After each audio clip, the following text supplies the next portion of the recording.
Hello all of you. आज हम संस्कृत का पाठ 14 चतुर्दश पाठ है आर्यभट्ट रीड करेंगे। आर्यभट्ट कौन थे? आर्यभट्ट एक महान गणितज्ञ और ज्योतिष थे जिन्होंने चंद्र ग्रहण सूर्य ग्रहण के बारे में जो गलत रूढ़ियाँ थी उनका बहिष्कार किया और सही कारण कि सूर्य ग्रहण और चंद्र ग्रहण क्यों होता है इन सब का कारण बताया कि इसमें कोई जैसे सब अंधविश्वास था कि राहु और केतु नामक जो दो राक्षस है ग्रह हैं जो राहु केतु जो राक्षस है उनकी वजह से सूर्य ग्रहण और चंद्र ग्रहण होता है। जबकि आर्यभट्ट ने बताया कि ऐसा कुछ नहीं है, ये गणितीय गणना की वजह से होता है कि सूर्य पृथ्वी और चंद्रमा ये तीनों ही इसका कारण है सूर्य ग्रहण और चंद्र ग्रहण का।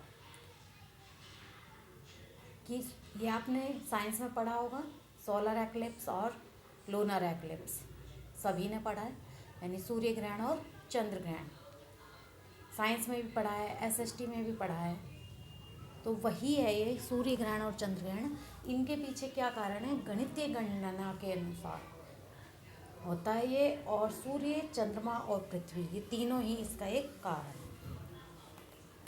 तो ये आर्यभट्ट हमारे प्रथम उपग्रह का भी नाम है। जो नेचुरल सैटेलाइट, उपग्रह को इंग्लिश में कहते हैं सैटेलाइट, आप अगर उपग्रह ना समझो तो मैं बता दूँ। और जो नेचुरल सैटेलाइट है हमारा प्राकृतिक उपग्रह वो हमारा क्या है? चंद्रमा। और जो आर्टिफिशियल सैटेलाइट है वो हमारा पहला फर्स्ट वो क्या है? आर्यभट्ट, जो आर्यभट्ट के नाम से ही है। और आर्यभट्ट ने एक ग्रंथ भी लिखा जिसका नाम था आर्यभट्ट। तो आज हम इस लेसन में आर्यभट्ट के बारे में पढ़ेंगे। देखिए, अब हम लेसन पर आते हैं। आर्यभट्ट कौन थे ये हमने बताया। अब हम लेसन पढ़ते हैं कि भारतवर्ष की अमूल्य निधि है ज्ञान विज्ञान की सुदीर्घ परंपरा। अमूल्य निधि, अमूल्य धन मूल्य, जिसका कोई मूल्य नहीं हो, जिसको कोई मोल ना हो। ज्ञान विज्ञान की सुदीर्घ, सुदीर्घ दीर्घ यानी लंबा बड़ा परंपरा। कि ये भारतवर्ष की अनमोल निधि, अनमोल खजाना है। निधि होता है खजाना या कोष। इस परंपरा को संपोषित किया प्रबुद्ध मनीषियों ने। मनीषियों, मनीषी भी का अर्थ होता है बुद्धिमान। इन्हीं मनीषियों में अग्रगण्य थे आर्यभट्ट। अग्रगण्य, गणीय गिनती करना, और अग्र आगे यानी सबसे आगे गिने जाने वाले। दशमलव पद्धति आदि के प्रारंभिक प्रयुक्त आर्यभट्ट ने गणित को नई दिशा दी। दशमलव प्रणाली इसने पद्धति का किसने खोज की? आर्यभट्ट ने। इन्हें एवं इनके प्रवर्तित सिद्धांतों को तत्कालीन रूढ़िवादियों का विरोध झेलना पड़ा। इन्होंने जो भी सिद्धांत प्रतिपादित किए, जो रूढ़िवादी थे, जो अपने आप को ब्राह्मण कहते थे, पंडित मानते थे, उन्होंने इन सब का विरोध किया। वस्तुतः गणित को विज्ञान बनाने वाले और गणितीय गणना पद्धति के द्वारा आकाशीय पिंडों को की गति का प्रवर्तन करने वाले ये प्रथम आचार्य थे। कौन? आर्यभट्ट।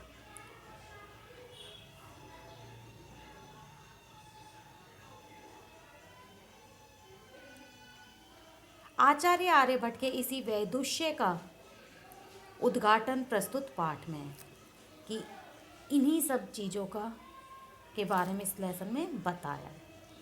कि सबसे पहला तो हमारा क्या है कि लोग बाग क्या सोचते थे कि पृथ्वी स्थिर है और जबकि सूर्य गति करता है।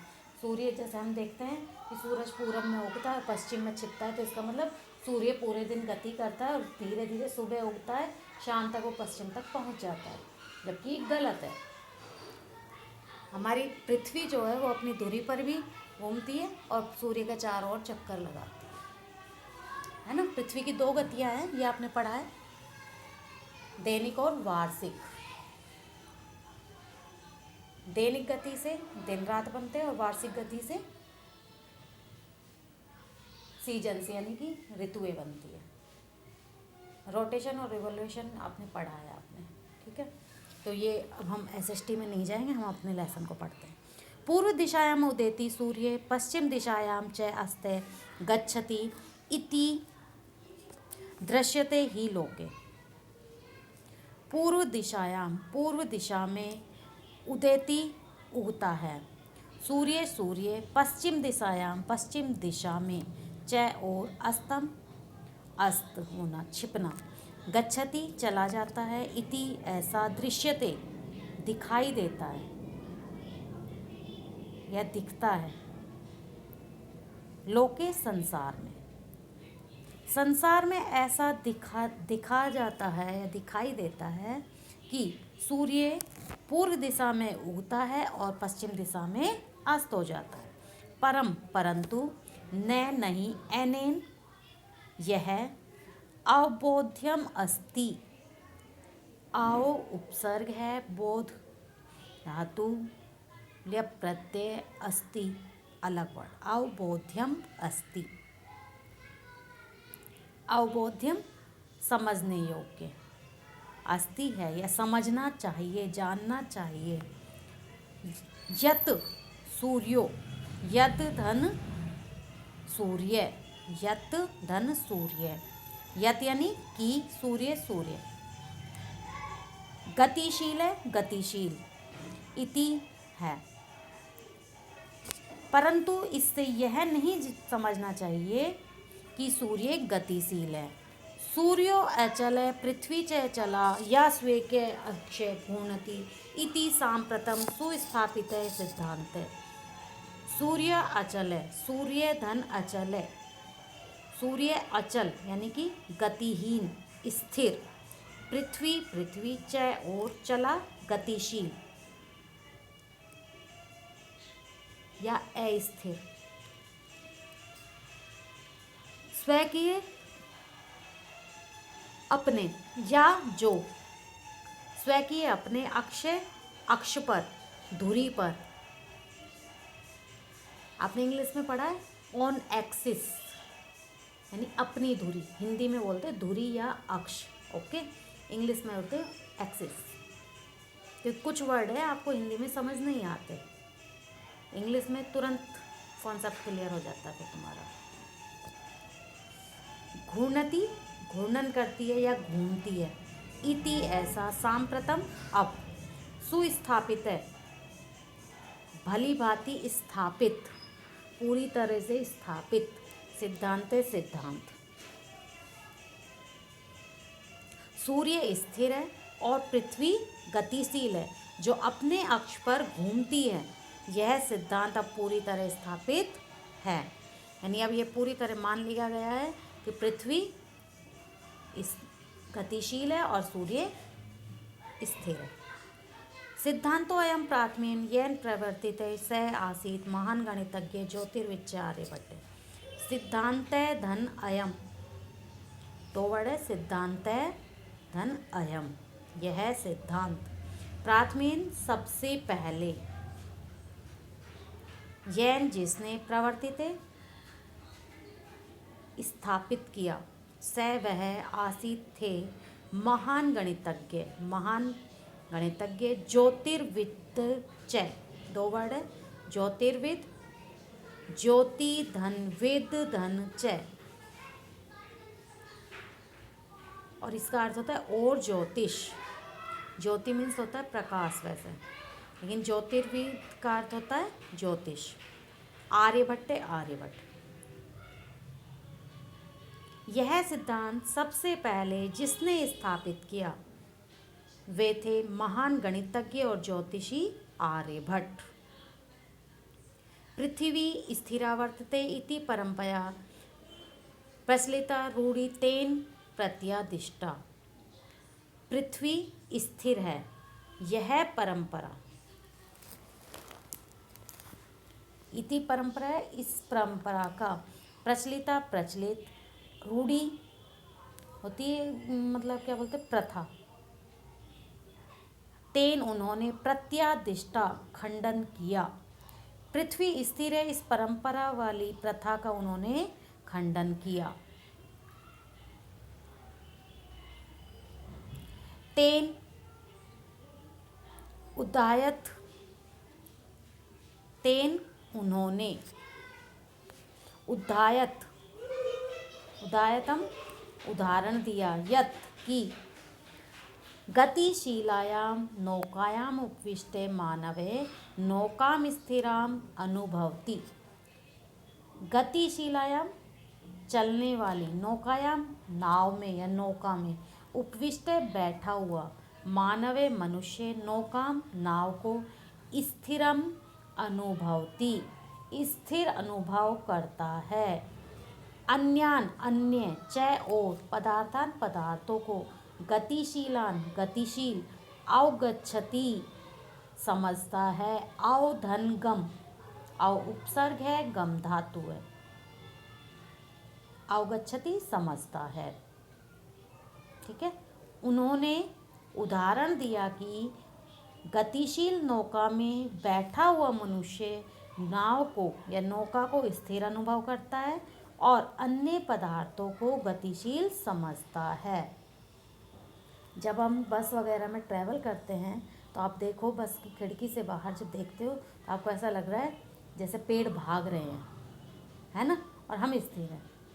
तो ऐसे ही उन्होंने क्या कहा, उदाहरण दिया कि नाव में बैठा हुआ व्यक्ति सोचता है कि नाव तो एक जगह स्थिर है, जबकि अन्य जो पदार्थ जा रहे हैं वो चल रहे हैं। तो ऐसा ही लोग बाग सूर्य को देख के सोचते थे कि पृथ्वी तो स्थिर है, सूर्य चल के जा रहा है कि पूर्व में उगता है, पश्चिम में जाके अस्त होता है, तो सूर्य गति करता है। ठीक है। एवमेव गतिशीलायां पृथिव्याम अवस्थिते मानवे पृथ्वीं स्थिराम अनुभवति सूर्यादि ग्रहान् च गतिशीलान् वेत्ति। एवमेव उसी प्रकार, गतिशीलायां गतिशील, पृथिव्याम पृथ्वी में, अवस्थिते स्थित या बैठा हुआ, मानवे मनुष्य या मानव, पृथ्वी पृथ्वी को, स्थिराम अनुभवती स्थिर समझता है, अनुभव करता है, सूर्यादि ग्रहान सूर्य आदि ग्रहों को, च और गतिशीलान गतिशील, वेति समझता है, वे वैधन इति वाधन इति। ठीक है।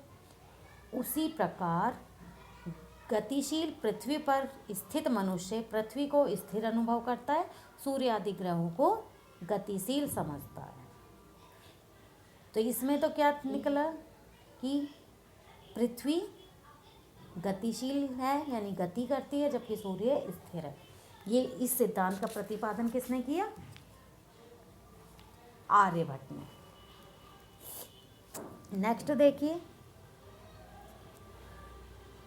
476 ख्रीष्टाब्दे षट्सप्तत्यधिकचतुश्शतं तमे वर्षे, ये संस्कृत में लिखा हुआ है, ये मैथ में है, कि सन 476 ईस्वी में आर्यभट्ट ने जन्म लब्ध्वा नीति जन्म लिया। 476 ईस्वी में आर्यभट्ट ने जन्म लिया। तेनेव तेन धन एव उनके द्वारा ही, विरचित लिखी गई है, रचित, आर्यभट्टियम ये ग्रंथ का नाम है, इत्यस्मिन इति धन अस्मिन ऐसा इसमें, ग्रंथे ग्रंथ में, उल्लिखित्यम उल्लेखित है या लिखा गया है, लिखित है। 476 ईस्वी में आर्यभट्ट ने जन्म लिया। यह उनके द्वारा लिखित या रचित ग्रंथ आर्यभट्टियम नामक ग्रंथ में लिखित है, यानी उन्होंने जो एक ग्रंथ लिखा आर्यभट्टियम, उसमें ऐसा लिखा गया है कि 476 में उनका जन्म हुआ था। ग्रंथो अयम तेन त्रयोविंशतितमे, ग्रंथो अयम ग्रंथ है, धन अयम यह ग्रंथ, तेन उनके द्वारा, त्रयोविंशतितमे 23वें वर्ष में,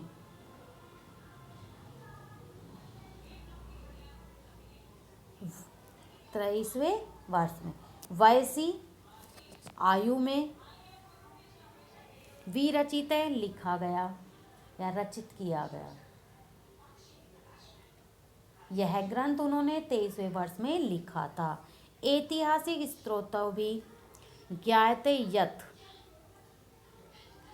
ऐतिहासिक स्रोतों से ज्ञायते जाना जाता है यथ की पाटलिपुत्रम, पाटलिपुत्र किसे कहते हैं, जिसको अब पटना के नाम से जानते हो, बिहार की कैपिटल है ना कब, पटना, पटना को पाटलिपुत्र। निक्सा समीप आर्यभट्ट से, आर्यभट्ट की वेधशाला प्रयोगशाला आसित थी। ऐतिहासिक स्रोतों से जाना जाता है या ज्ञात होता है कि पाटलिपुत्र के समीप यानी पटना के समीप आर्यभट्ट की वेधशाला थी। वेधशाला यानी प्रयोगशाला, लैब उनकी साइंस की, क्योंकि उन्होंने प्रयोग किए तो लैब तो चाहिए थी ना। एनेन इदम अनुमीयते यत् तस्य कर्मभूमि पाटलिपुत्र में आसीत। एनेन इससे, इदम यह, अनुमीयते अनुमान लगाया जाता है, यत् की तस्य उनकी कर्मभूमि, कर्मभूमि पाटलिपुत्र में, पाटलिपुत्र में ही आसीत थी। इससे अनुमान लगाया जाता है कि उनकी कर्मभूमि पाटलिपुत्र ही थी। कर्मभूमि और जन्मभूमि में क्या अंतर है? जन्मभूमि जहाँ हमारा जन्म हुआ है, जहाँ हमने हमारा बर्थ है, जैसे आप यहाँ गुड़गांव में मान लो बर्थ है आपका, यहाँ पैदा हुए, या आप बिहार से बिलोंग करते हो और अपने गांव में आपका जन्म हुआ, वो आपकी जन्मभूमि है। और अब आप यहीं रह रहे हो, यहीं जॉब करते हो, अपना सब काम यहीं करते हो, ये आपकी कर्मभूमि है। तो जब वहाँ उसकी लैब थी आर्यभट्ट की, तो उसको देख के लगा कि जो पटना है वो उनकी कर्मभूमि है, यहीं उन्होंने सारे काम किए। ठीक है, नेक्स्ट आगे का लेसन हम नेक्स्ट वीडियो में पढ़ेंगे, क्योंकि ये काफ़ी लंबी हो जाएगी, तो आगे हम अगली वीडियो में पढ़ते हैं। आगे का इतना आप इसको अच्छे से रीड करें और अच्छे से समझने की कोशिश करें। ओके स्टूडेंट्स, तो नेक्स्ट क्लास में हम आगे की वीडियो पढ़ते हैं। Thank you.